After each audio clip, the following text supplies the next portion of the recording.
Et comment est-ce qu'on peut pratiquer le focusing? Oui, on peut pratiquer le focusing tout seul, mais ça, c'est peut-être quand on est un peu expérimenté déjà. Ok. Le mieux, à mon sens, c'est de pratiquer déjà le focusing à deux ou en groupe. Moi, j'ai rencontré le focusing quand j'avais aussi des difficultés et j'ai rencontré quelqu'un qui m'a accompagné. Je ne savais même pas qu'on faisait du focusing. En fait, quelqu'un m'a accompagné d'une certaine manière et il s'est passé quelque chose d'incroyable, une véritable transformation en moi. Ce n'était pas juste quelque chose dans la tête, une meilleure compréhension. Il y a eu une meilleure compréhension, mais il y a eu surtout un mouvement corporel interne. Quelque chose s'est transformé en moi. Dans ma physiologie, dans ma biologie, quelque chose a bougé, quoi. C'est actualisé. Et ayant vécu ça, j'ai voulu en savoir plus. Et voilà. Et après, du coup, j'ai ouvert la porte au focusing.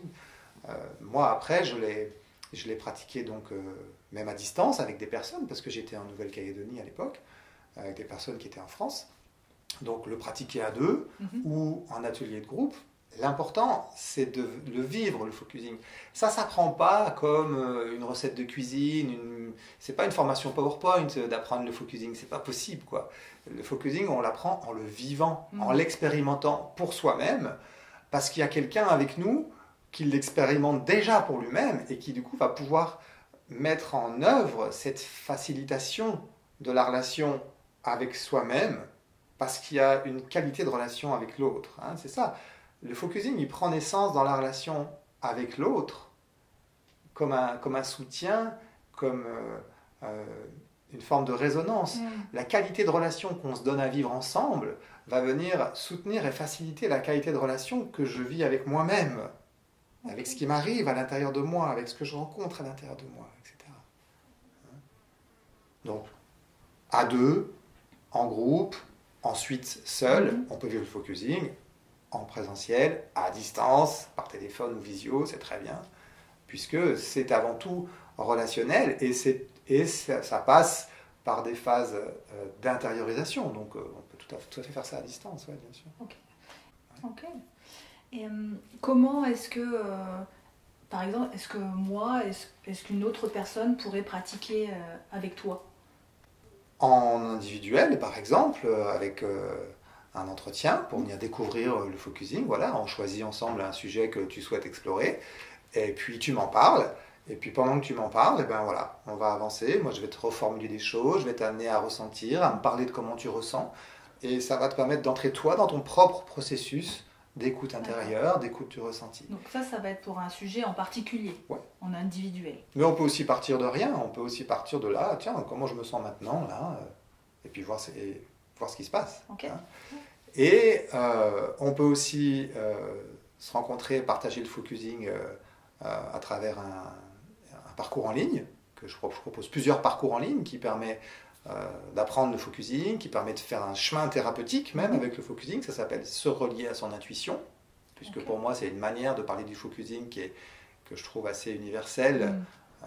Se relier à son intuition, c'est se relier à soi, c'est retrouver cette guidance intérieure qui va nous permettre d'aller guérir là où il y a besoin, d'aller construire là où il y a besoin, de puis se réaliser petit à petit, quoi, et d'intégrer cette qualité de relation dans sa vie.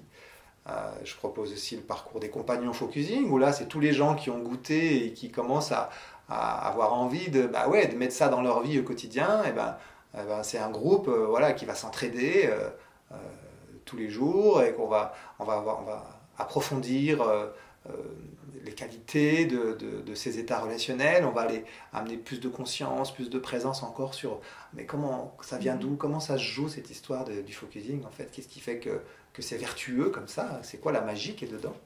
Et puis bien sûr les stages en présentiel en Dordogne, là où on est ici, dans ce lieu que nous façonnons avec nos propres mains pour pouvoir recevoir dans des bonnes conditions et vivre des stages de 2 jours, 4 jours qui permettent de découvrir, d'approfondir, de s'immerger dans parce que voilà, le focusing c'est pas juste une recette de cuisine. Le focusing c'est la qualité de relation que j'ai avec moi. Donc apprendre le focusing, c'est faire un chemin avec le focusing, un chemin vers soi. C'est inséparable. La qualité de l'accompagnant en focusing, elle dépend de qui il est.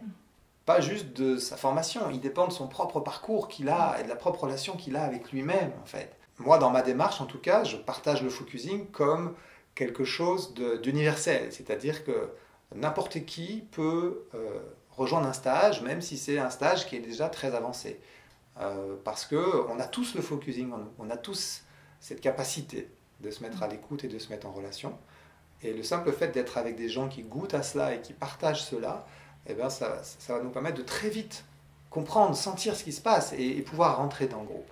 Donc je ne propose pas une formation avec des échelons, des niveaux, non, je propose des stages, des choses en ligne, des choses en présentiel, et en venant expérimenter tout ça, ça permet à chacun de se construire finalement sa propre imprégnation du focusing et de devenir bien sûr capable d'accompagner les autres. Dès qu'on devient capable de s'accompagner soi, on devient capable d'accompagner les autres en réalité.